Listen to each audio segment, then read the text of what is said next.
Hello and welcome to another episode of the How to Create VR tutorial series, where you learn by watching other VR, AR, and MR professionals create the magic. I'm Marcelo Lewin, an immersive content evangelist, creator, producer, and the guy behind howtocreatevr.com. My guest creator today is John Bernhelm, a game industry veteran who fell in love with the Oculus DK2 in 2014 and has been designing VR experiences ever since. I've partnered with John to create a 3-part tutorial series on prototyping for VR. In this tutorial, Part 1, we'll be showing you how to sculpt a character in Oculus Medium. Part 2 will show you how to export the character from Oculus Medium and import it into Maya. Part 3 finishes the process by exporting the finalized character from Maya and importing it into and using it in Unreal. But before we get started, I want to remind you to register to howtocreatevr.com. It's free and registration gets you access to video tutorials, practice assets, podcast interviews, ability to favorite, comment, create watch lists, plus much more. It's real quick and easy. Just visit howtocreatevr.com and click on the register for free button.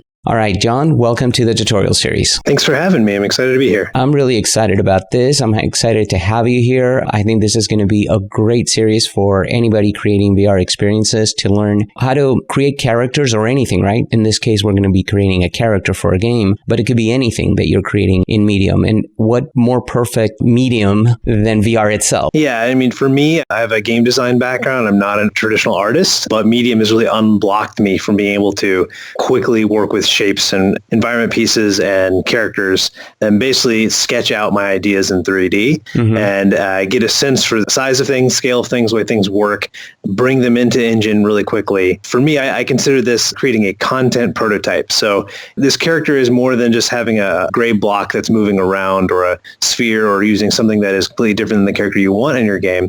This is about making something that's representative of what a final art piece might look like, but this pipeline allows you to get the character into the game way quicker. So we're not going to be making the prettiest character in the world, and it's not going to have all of the features like facial animation and all the things that you'd expect from a full game character. The point here is to make something that is visually representative, functional in terms of it has the animations that you need for your gameplay, and go from nothing to a full animated character in the game in just a couple of hours.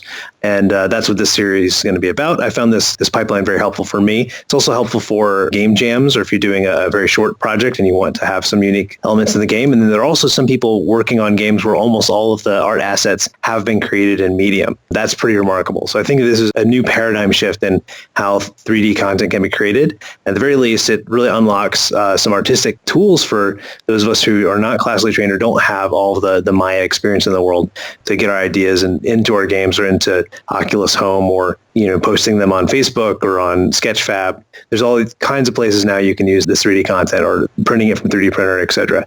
But for what we're going to focus on is creating an enemy character for a game I've been working on. That's very cool. Real quick, before we jump in, and I can't wait for you to jump in and start doing this, but I want my audience to learn just a little bit about you. Just give a quick background of yourself, what got you into VR, and what's your latest VR game you're working on? I've been into video games since I was a little kid and always would draw Mario levels and create maps for Wolfenstein, Doom, and Marathon. And I ended up going in a game design route in college. I went to Georgia Tech, was very fortunate to get into a cool program called computational media that kind of taught me how to program and doing some art. And basically it's digital media production. And I used it as a kind of a games focus. After college, I worked at a bunch of game studios as a technical designer. I worked at EA and Naughty Dog and Double Fine and Telltale. For me, video games were kind of about bringing characters to life. And it really felt like when you're, controlling a video game character like Nathan Drake on the screen, it's kind of like making an action figure come to life and run around you. Then I got to try a Oculus DK1 and was kind of interested in that. I was like, oh, this is a whole new perspective on immersive worlds and games, but also on characters. And so I made sure to order a DK2 as soon as that came out. And I just fell in love with working on small Unity prototypes with the DK2. For the first time, I could have a character that I made and then be in the room with that character. And so having a character that you can touch it and interact with it, that can look at you from different angles and really look at your eyes was really magical to me. So at the time, I was working on some prototypes and I was like, hey man, I really want to just move over into VR. So when I had my first opportunity to work on a VR piece, which was Gnomes and Goblins preview with a studio called Weaver, I jumped jumped on it. So we made a little kind of a demo of this world that they're creating called Gnomes and Goblins, where you have a magical forest and you can kind of coax this scared goblin out of his home to come and be your friend. And so I was using AI and scripting to create a believable character you can interact with. I was just hooked from that point on, and I've been doing VR ever since. I worked at Oculus Story Studio and I've done a couple of projects with Weaver and some other companies. But now I'm an indie game developer, and I'm working on a game called Rubound, which is playable in VR, where you pilot a giant 20-foot tall robot kangaroo, then try to save Australia from aliens that are sucking it up into space. So a lot of the characters I'm doing right now are based on Australian animals. So in my game, the aliens have created a whole army of evil robot animals that are based on the crazy critters that can kill you in Australia. So it's been real fun to kind of like look at the way you can build different quadrupeds and birds and different things and represent them in a video game. So using tools like Medium have helped me quickly get those characters up and running. I'm not even going to ask how you came up with that idea. I'll leave that for part 2 for the next session one. All right, cool. Well, I'll let you jump in, and I'll jump in if I have any questions. Cool. When you're in Medium, if you hit down on the left touch controller, you bring up this scene graph that kind of shows you all the layers that you have. And then it also gives you some extra abilities to add new layers.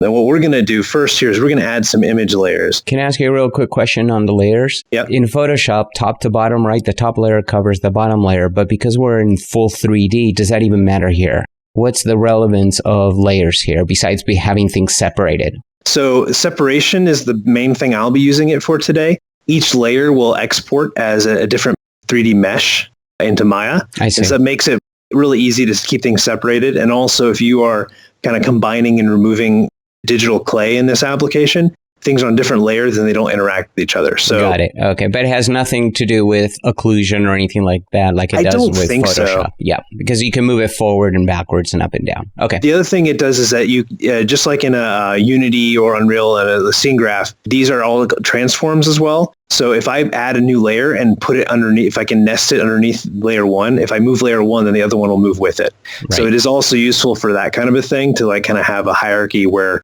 the child objects are stuck to their parent objects. Yep. Like a lot of times what you'll have to do if you want to poke a hole in one layer to have another thing poke through, you have to literally poke a hole in that other layer. Right.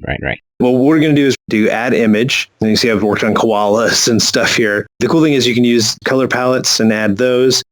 This is all the built-in stuff that they have here for images. You can have shape references.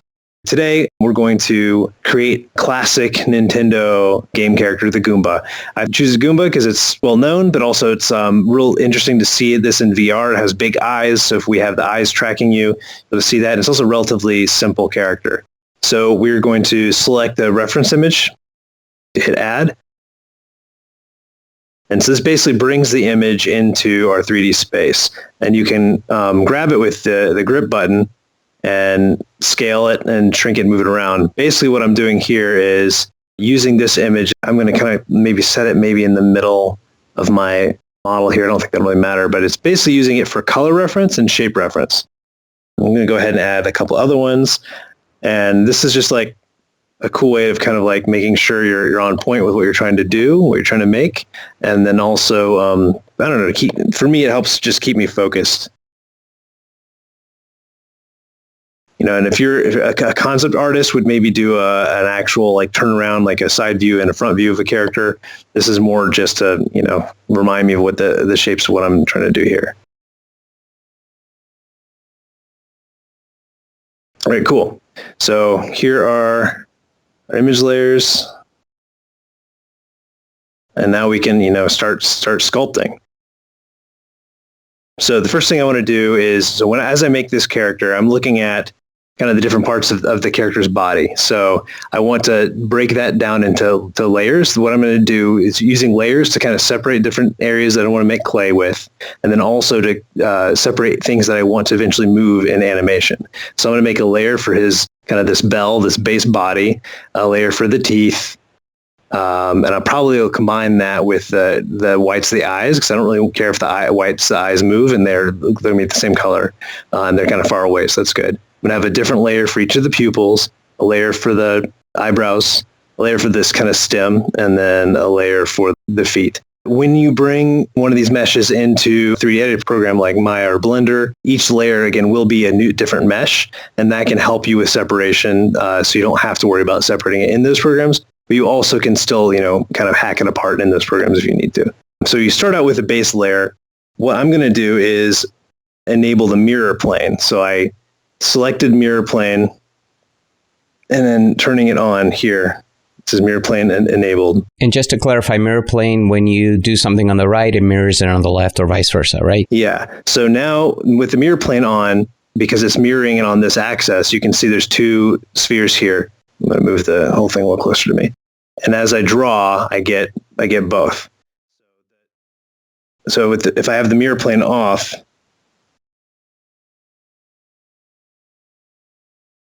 it's not mirroring anything here as I create clay.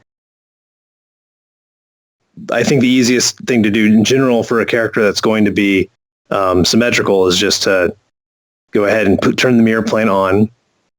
You can see kind of the space I have to work with here. You can see that this box that's around when I grab it. So that's kind of the whole space I have to work in, the max space. And then the mirror plane here, I can grow and shrink. I'm going to try to build my character generally in the middle of this space. I can move it later, so it's not too big a deal to do that, but I'm basically just trying to build my character in this space here. So I have my first layer. I'm going to go ahead and call this layer. So if you select the layer, there's a little button down here that says rename, and it's just easy to kind of keep your layers named. So I'm going to hit clear. I'm going to just call this head. And then I'm going to start making this kind of head part. So basically, you have a color palette with on your right hand, which button is it? The B button. With an eyedropper tool that will let you select a color. You also can just double click on that button. So if I hit B button twice, it automatically gives me an eyedropper. And this lets me select a color. I can do that from clay I've already made, or I can do it from these reference images. So I'm actually going to go ahead and grab a color from the Goomba. Now you can see, now I'm sculpting in that color. So a lot of what I do is I use some basic brush shapes. So the default one is a sphere. I might use some other stamps and stuff. I do a lot of sculpting with the brush. And if you mess up, you hit left on your left hand to undo. So you can undo and redo.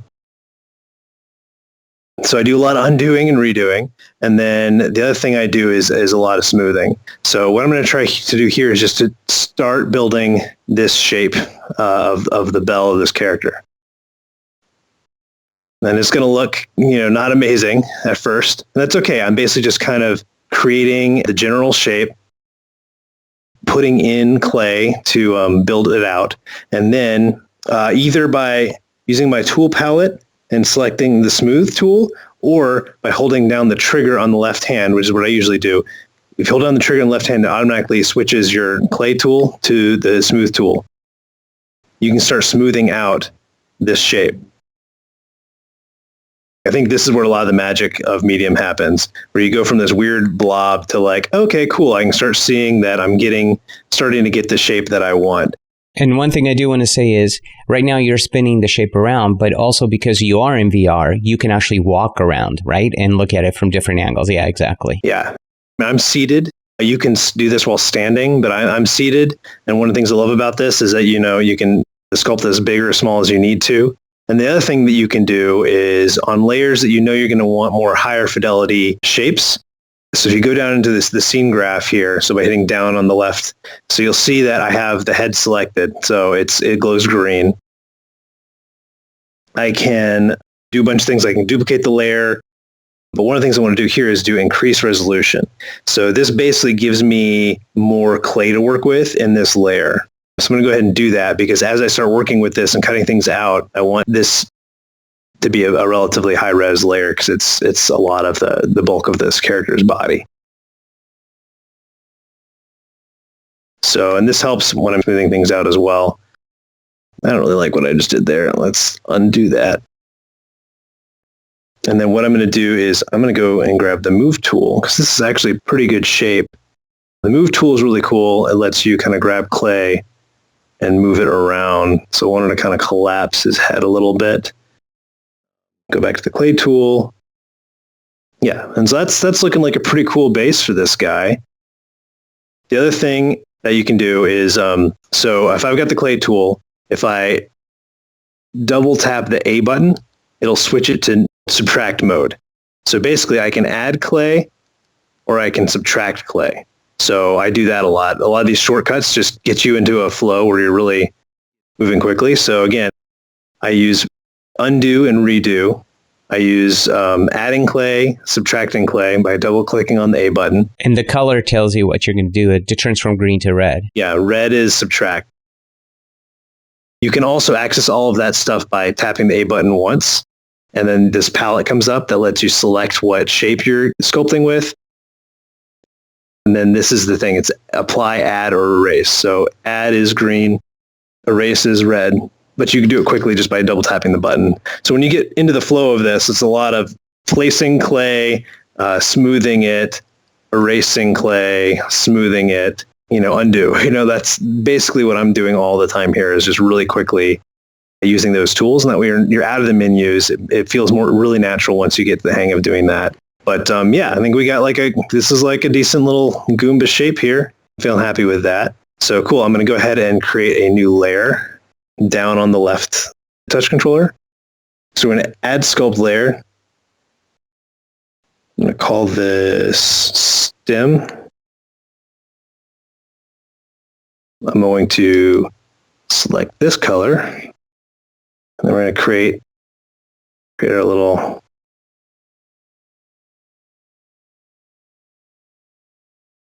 stem here. And you're still in mirror mode. Yeah. I'm basically going to be in mirror mode the whole time here because this is a symmetrical character, and it just makes it quick and easy to do. Now, one of the things about this stem is that it's a little bit more flat on the bottom. So I'm going to switch over real quickly to the flatten tool, which lets you kind of press into the clay and flatten it out a little bit.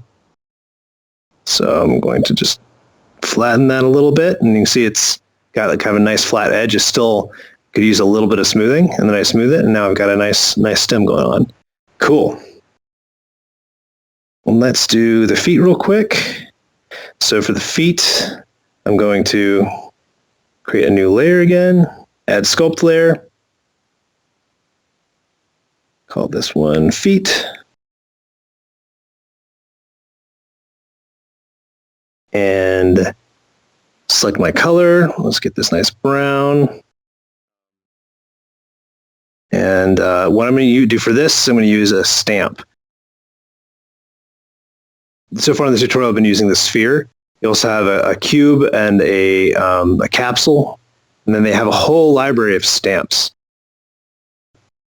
These stamps can be really helpful for doing repetitive things, and they have also lots of cool little greebles that are little mechanical pieces. They also can be used for you might have a little shape that has a nice pick to it that you can use to kind of sculpt out things in a different way. I'm going to use this pill because it's kind of like a nice capsule thing. And I'm going to use that to kind of create the base version of the foot. Okay, so in the default, you see that when I'm placing stuff, it does it continuously.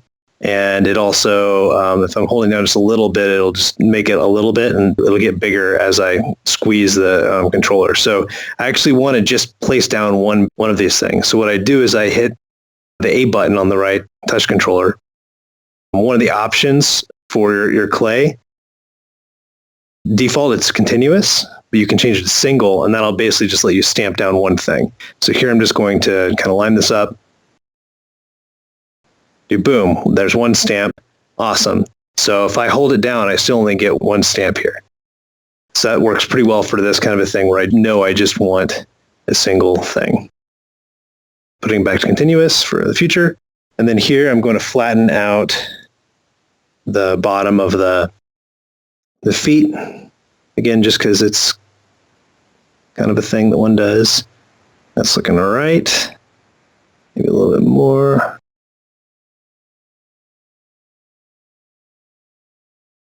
And part of this I've learned is that a lot of it's about finding the right angles in 3D to kind of do what you want to do. So that's looking good there. I'm going to smooth that a little bit. So now we got a pretty cool shoes going on. And let's continue. Let's see, add a new layer. We're going to do the eye whites.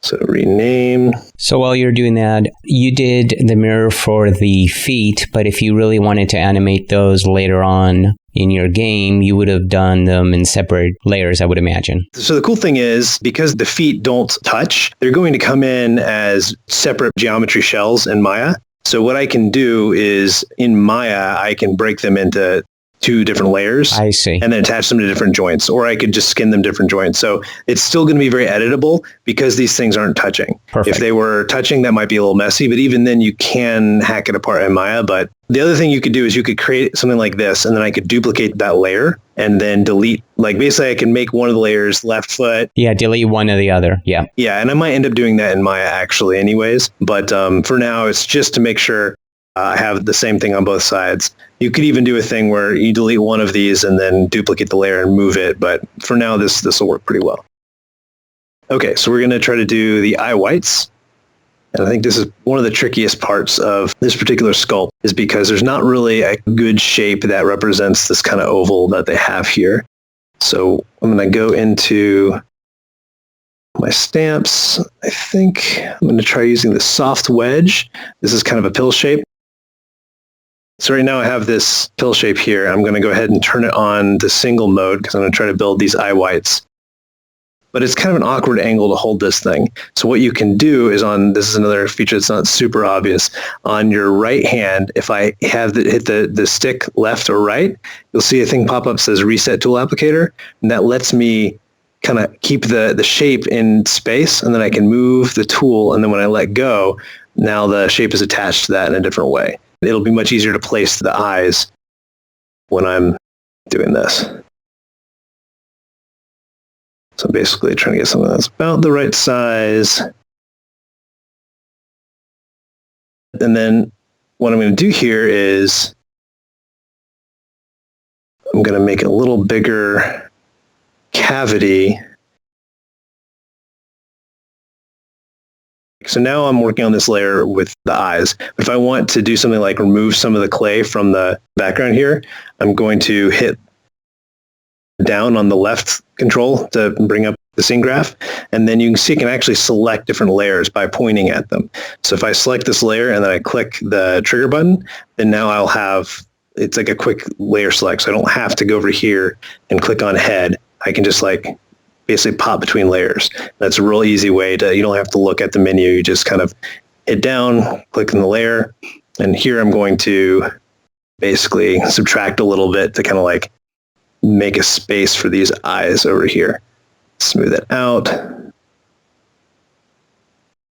And then the other thing you can do here, and this will break my mirroring, so it's not great to do here, but if I select a layer and then I hold the grip button, you can actually move the whole layer in the scene graph. So that's another useful thing. Again, I don't think that's a great thing to do for this. It'll break your mirroring, so that's a little tricky. I'm going to increase the resolution on the eyes.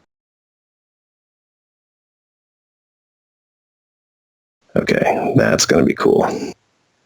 Let's smooth it out a little bit. Maybe I don't even need to smooth it out a little bit. I'm going to select the body again. And this thing could definitely use some smoothing.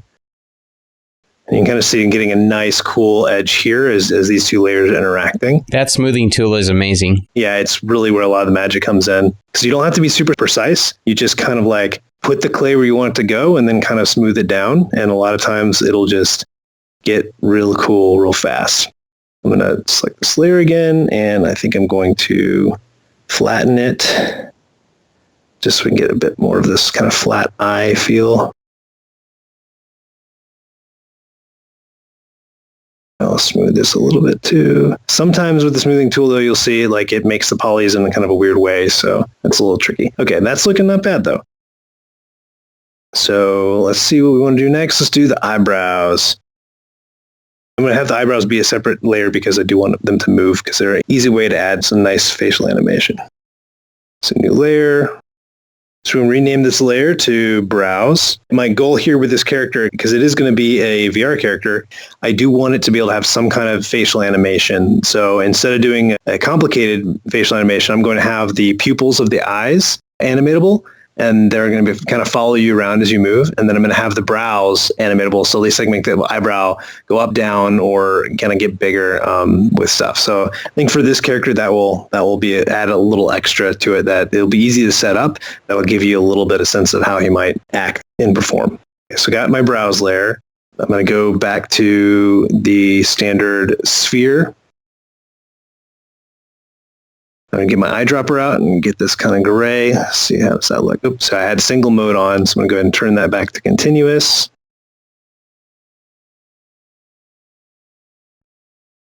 And this is actually kind of a tough shape to create. Let's see, I think I also probably need to increase the resolution of this layer because I know I'm going to be working with a pretty small brow kind of setup. So I'm going to start, really lightly pulling on thing and making just real small brows there. And then I can increase the size. And basically, to increase and shrink the size of your tool, you use the right analog stick up and down, and you'll kind of see it go up and down. Because I increased the resolution of this layer, I can get bigger and smaller than I would otherwise. Now, sometimes it's useful to make the sculpt really big to get in there and do these kind of shapes. So I'm actually going to make it bigger to get in here so I can kind of do a more controlled curve. And then I'm going to add some more clay to it, make it a little thicker because it's kind of thicker on the top. Little tapered end. And the only way to do that little tapered end to get finer control is you increase the resolution. The resolution is basically how many polys you're able to work with. Got it. So it doesn't really change the shape that I'm creating at all. It just changes the scale of it. Yeah. Like these feet here are great at this resolution. I don't need more fidelity here. But when it comes to some of these shapes, I'm just going to want to be able to make things sharper and smaller. You basically can spend your polygons where you want to spend it. So make the layers that you want to have more detail a higher resolution. And the reason this is important is because of performance, right, for the game itself. The more polys you have, the slower it potentially could be. Part of it is performance of the game itself, but part of it is actually performance in Medium. I think there is a layer cap. It used to be 20. I'm not sure if it still is. And also, you can't have them all at like the crazy high resolution. It depends on the RAM on your machine. If you have 32 gigs of RAM, then you can do a lot. I only have 16 on this machine. So basically, if I have tons and tons of layers that are really high resolution, Medium will start to chug. This is actually like millions of polygons right now in Medium. When we export out of Medium, we're going to reduce that amount.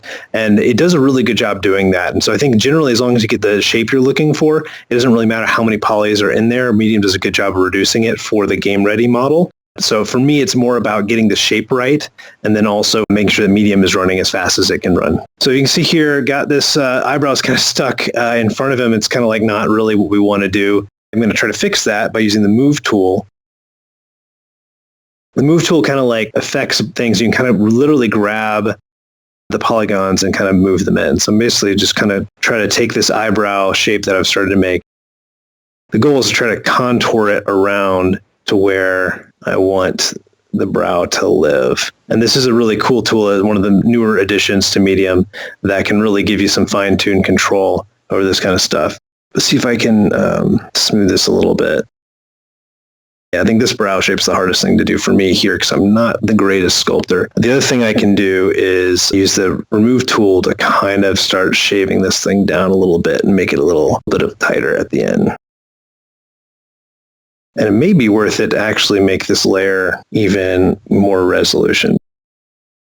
You can see I can get like kind of a tighter shape now because of increased resolution. And we understand that the point of this is to show how to use Medium versus to be perfect right now. Yeah, that's true. It is tough to not be a perfectionist right. in this kind of toolkit. But, you want something that's like decent. Okay, cool. I think that's decent enough. And it'll do our thing. Now, one of the things I want to do is show you how different layers kind of interact, because you can see that he's got this kind of like weird eyebrow forehead bump. And I can easily add something like that by select the background layer for this thing. So now that I'm back on this layer, but I still have the color from the other layer. which is kind of fun to add a little mustache. So I'm on the head layer, so I still have to select the color again, but I can do it straight from my mesh instead of doing it from the background. So I'm going to grab this color. I can go in here and make this little forehead bump and then smooth it out. And so now we got the little bit of that thing going on. Let's do that a little better. You can see how it's kind of like just building layer upon layer.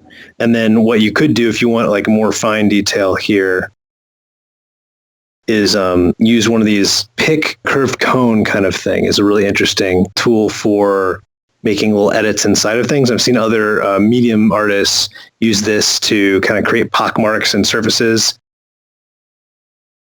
So you can kind of use it to, create holes. And what I'm going to do with it is get in here and basically do some detail on that piece. So I'm kind of made a little hole there, and then I can kind of sculpt it that way. So if I had a higher layer resolution, then this would probably work a little better. Basically, I'm just like carving out a groove. You can use these tools to kind of get some different shapes and detail in there than that otherwise would be possible. So we're going to go ahead and move on from there. Let's go ahead and, actually I'm going to carve a bit of a groove for this mouth. He's got kind of a grimace happening. Let's go ahead and start making that grimace. Smooth that a little bit. Basically want to make some room to be able to put these big teeth in there. I think that'll work pretty well. And then going to make a new layer, call this one teeth. Going to select a stamp. I think there's a good one for the teeth that I found the other day. So all the stamps are listed in different categories. And the one I'll be using is primitives. I really love this browser. You can see it all in 3D.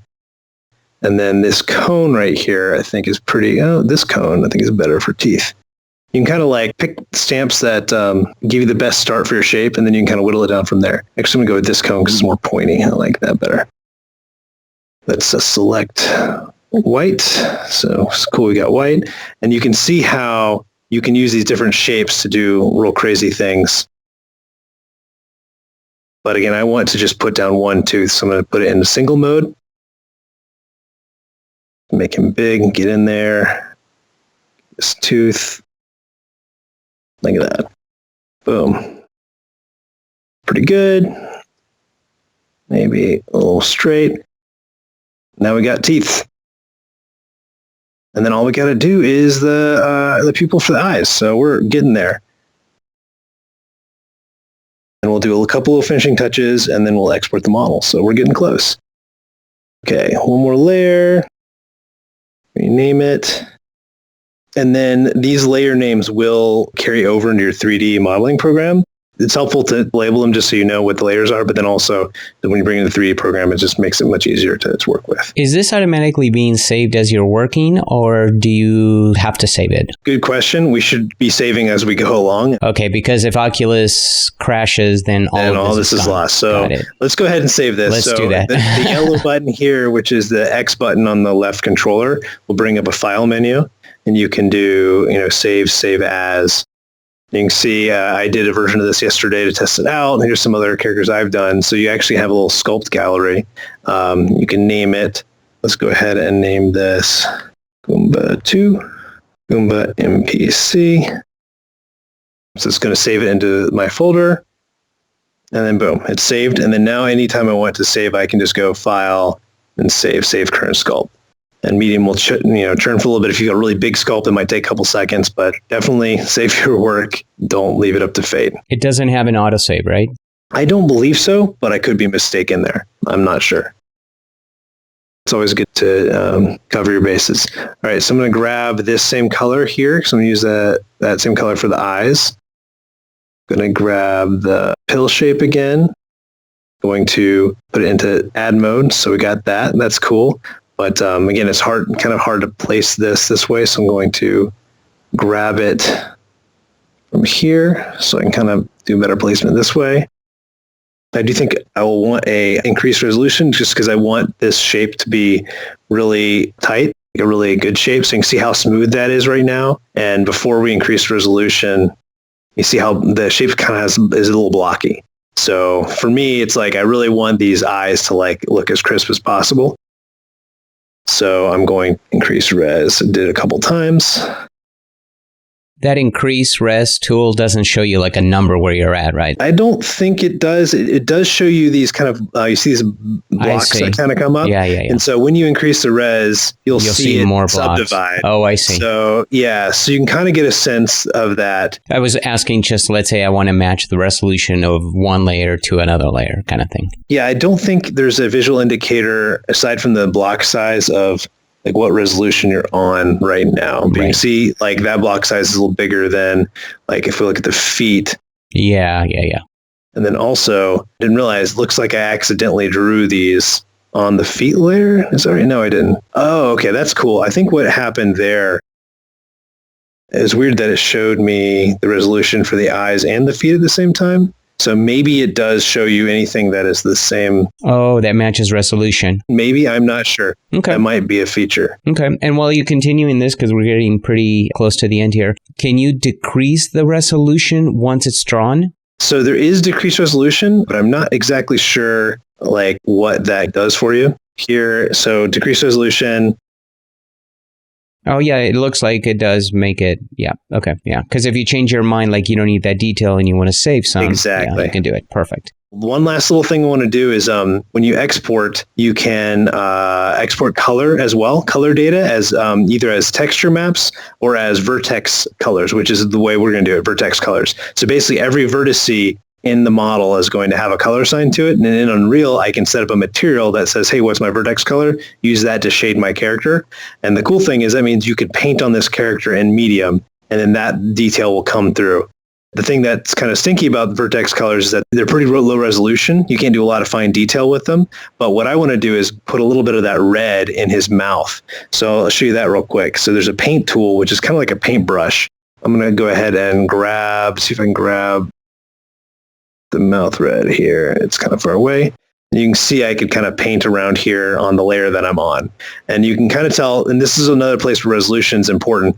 Higher resolution will give me better details on the side here, but it's still, it's not really what you want to do for details. But again, this is a prototype. This is not the final character. And this works really well for just kind of like getting a little bit of this red back here kind of in his mouth. Now I'm going to, I don't want it like bloody lips. But so that gives him just this little red in the back of the mouth. We could also do something like, see if I can add like the little dot for the eyes there.